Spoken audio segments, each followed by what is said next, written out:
Heto na nga ang Mirabilandia Beach or Mira Beach.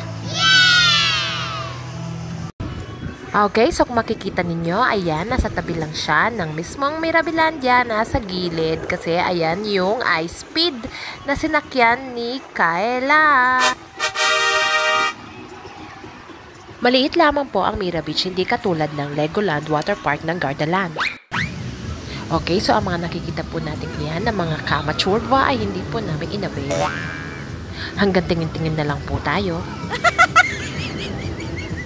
Kung bakit ba naman maglagay ng kama sa may buhangin? Ay puti ka nga abutin yan. Isa pa, pumunta kami dito para mag-swimming, hindi para matulog, no?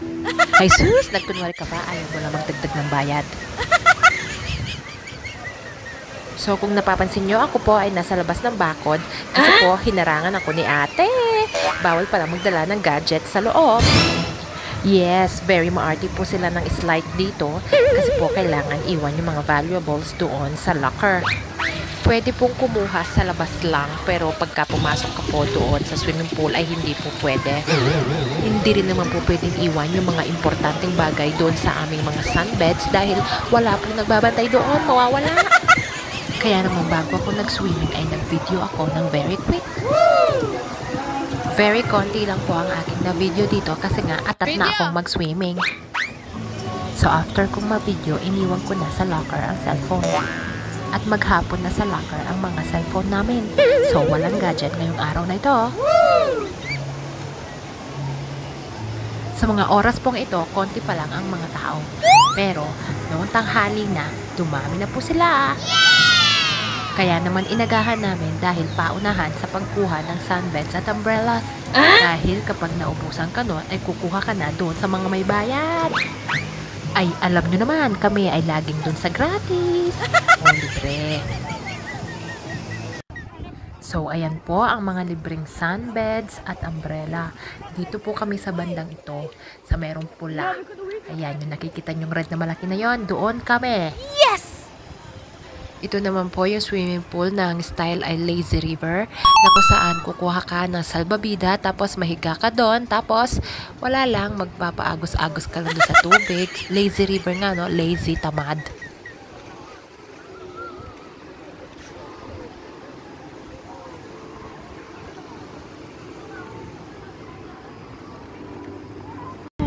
So habang nag-swimming sila, ako muna ay naglakad-lakad dahil nga mag-video muna ako ng very quick bago ko itago ang cellphone na ito. Ayan, ang mga yan po ay mga VIP rin. So, ibig sabihin, may bayad. Natuwa naman po si Kayla dun sa mga slide. So, yan ay close pa dahil maaga pa. Yun po ay bilihan ng pagkain. Meron doon yung sa likod, naka-open na. So, ayan, yung mga libre din ang mga makikita ninyo mga sunbeds dyan at umbrella. Wala pang masyadong tao. Nung patanghali na dahil mainit na. Sobrang dami na ng tao, siksikan na dyan. Ayan yung mahabang slide doon na pinuntahan ni Kayla. Siya lang mag-isa. Ito naman ay yung wave pool. Ayan.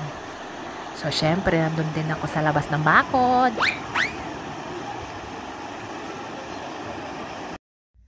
So, ito po ang second day namin sa Mirabilandia. Maghapon po kami dito sa Mira Beach.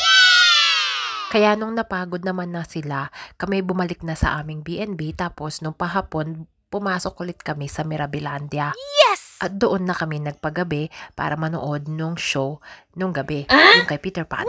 Kagandahan ng ticket na package. Kaya pwedeng maglabas-pasok. Kagandahan din na malapit yung B&B namin. Okay, so heto na nga yung B&B na sinasabi ko na ang pangalan ay Agriturismo Kilometrage Zero. Sobrang lapit niya, as in lilipat ka lang ng daan ay Mirabilandia na. Yes! Parang probinsya lang ang feels. Wow! Napaka-presko. Ayan, at may rabbit pang hinahabol-habol si Kian. Yes, kung sa atin ang rabbit ay nakakulong, dito ay nagkalat lang sila sa daan.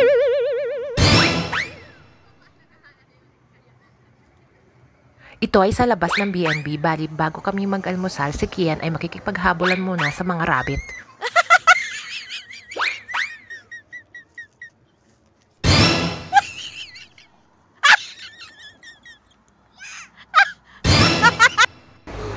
Hinahayaan lang sila dito nagkalat sa daan. Siguro sa atin, adobo na yan. Ay, sarap! Ito. Ay, ko lang. Mura ko lang nakuha yung kwarto namin kasi dumirekta ako sa may-ari. Ako mismo ang nag-message sa kanya sa WhatsApp. Malaki kasi ang difference kung gagamit ka ng third party. Ako kasi mahilig magko-compare. Kaya kung mas mura siya ng direkta, di direkta na lang, go, go, go! Ang bait-bait pa ng may-ari, yung parang bisita ka lang sa bahay niya. Ayan, dahil maganda ang panahon, breakfast sa labas. Kaya kung gusto nyo pumunta ng Mirabilandia at gusto nyo magstay at least overnight or 2 nights man lang, ay recommend ko po sa inyo itong Agriturismo Kilometer Zero. Search nyo po ang site nila. Walking distance lang din po sila sa Safari Ravenna. Abangan nyo po ang vlog namin. Kaya click notification na po. Thank you for watching. Hanggang sa muling pasyal. Bye-bye!